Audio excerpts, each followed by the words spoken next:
Este texto fue encontrado escrito en la pared del cuarto del señor Odenwell Benton, de 73 años de edad. Junto al texto fue encontrado el cadáver del occiso, y en su mano izquierda sostenía un pedazo de piel identificado como de una especie silvestre de conejo. Ustedes, los que están leyendo, viendo o escuchando esto, han de tener anécdotas de su niñez, ¿cierto? Por favor, antes de seguir leyendo mis palabras, dense un momento y recuerden algo de su infancia. Su juguete preferido, su pasatiempo, su comida preferida, su mejor amigo. Bien, ahora que recuerdas tus aventuras, desventuras y demás, me gustaría contarte algo curioso que pasó en mi tierna infancia. No tendría yo más de 10 años en esa época. Vivía en un pequeño pueblo aún en progreso, un pueblo cercano al bosque y al mar. Siempre salía a jugar con mis amigos a las escondidas, salíamos a simplemente pasear y de vez en cuando íbamos con nuestros padres al bosque a merendar, y a veces los adultos se ponían borrachos con licor local. Deja decirte que el licor producido en nuestro pueblo es uno de los fuertes problemas que hay en estos días, así que probablemente puedas imaginarte la escena. Ok. Me siento algo incómodo al contar esto, como verás he estado tratando de evadir el tema en mis últimas líneas de arriba, pero es que esta no sé. Es una sensación llena de miedo, terror, y sobre todo llena de cosas bizarras. Mi padre era un experto cazador de venados, y un día decidió llevar a mi primo a cazar y enseñarle el arte. Cuando dieron las 1 p.m., él y mi primo partieron al bosque con un par de rifles y suficiente munición para tirar a toda una manada. El reloj viejo que teníamos estaban por marcar las 8 p.m. y mi padre, tanto como mi primo, no llegaban. A mi madre le extrañó un poco esto, pues solían llegar antes de que oscureciera ya que se escondía el camino entre la maleza. No le tomo exagerada importancia. Han de estar cargando con algún venado enorme. Eso se repetía a sí misma. Al cabo de un rato, mi mamá me metió a la cama, y me dio las buenas noches. Cuando ella salió de mi habitación, justo en ese exacto momento, alguien golpeó fuertemente la puerta de nuestra casa. 3 veces. Junto con un grito que estoy seguro se escuchó en todo el lugar. María.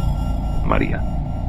Mi madre estoy seguro que estuvo a punto de desfallecer del susto ahí mismo, pero sé que identifico la voz de mi padre y eso evitó el golpe al suelo. Me levanté de mi cama y me asomé por un borde de la puerta, donde vi como mi madre en un apuro abría rápidamente la puerta, y mi padre entró. Su camisa preferida estaba llena de manchas de sangre, parecían recientes pero no pude observar alguna herida en él. En la mano izquierda cargaba un rifle doblado por la mitad, como si hubieran formado una L con él.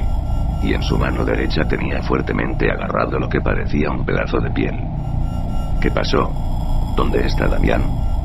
Esa cosa lo tomó. Para ese momento mi padre soltó el arma, y vio su mano derecha. Podría decir que no se había percatado de que estaba sosteniendo, pues cuando vio el dedo lo tiró al suelo y se quedó callado. Mi madre estaba entrando en un estado algo raro. Es como si sabes que están paralizados de terror, pero a la vez se mantienen calmados. Nunca lo había visto ni lo volví a ver en toda mi vida. Mientras esto ocurría, el frente de nuestra casa ya estaba lleno de los pueblerinos que estaban curiosos, y la mayoría de ellos escucharon todo.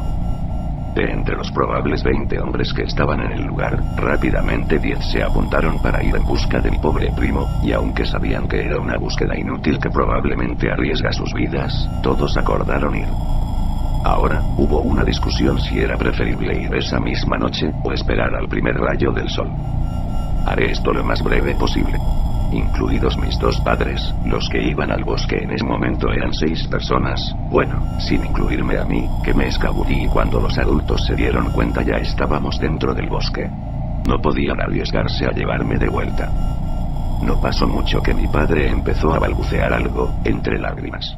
Fue cuando vimos el rastro de sangre. El bosque oscuro se tornó amenazante, la brisa del viento se tornó un susurro y los árboles se tornaron en testigos del terror. Con el miedo impreso en las caras de todos, seguimos el rastro de la sangre, y nadie se atrevió a preguntar qué había pasado, porque en el fondo se lo imaginaban. Pero nunca se imaginaron de qué forma pasó.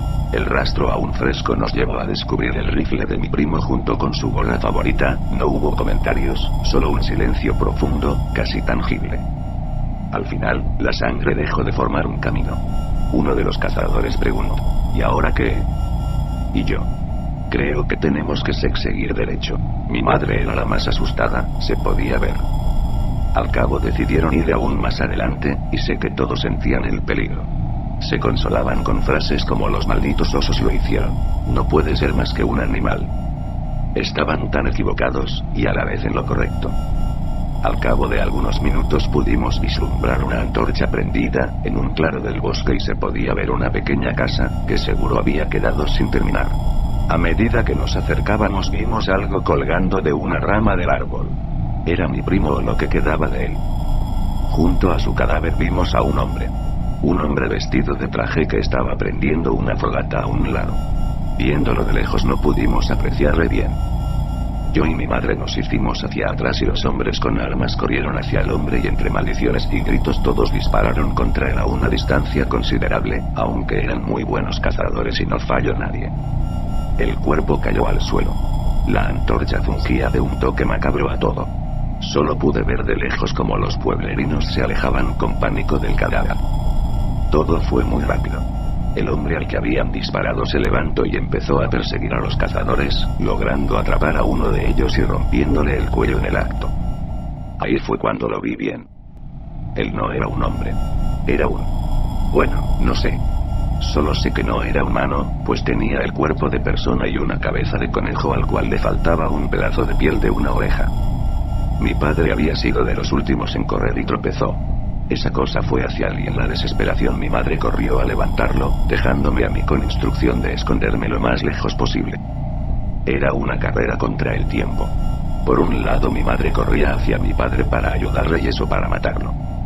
Mi padre se levantó desesperado, y fue tacleado fuertemente por la espalda, tumbándolo de nuevo. Eso tomó a mi madre, quien no alcanzó a frenar y la golpeó fuertemente en la cabeza.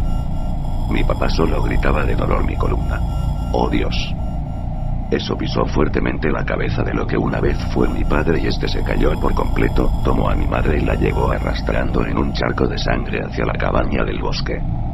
Y yo solo observé.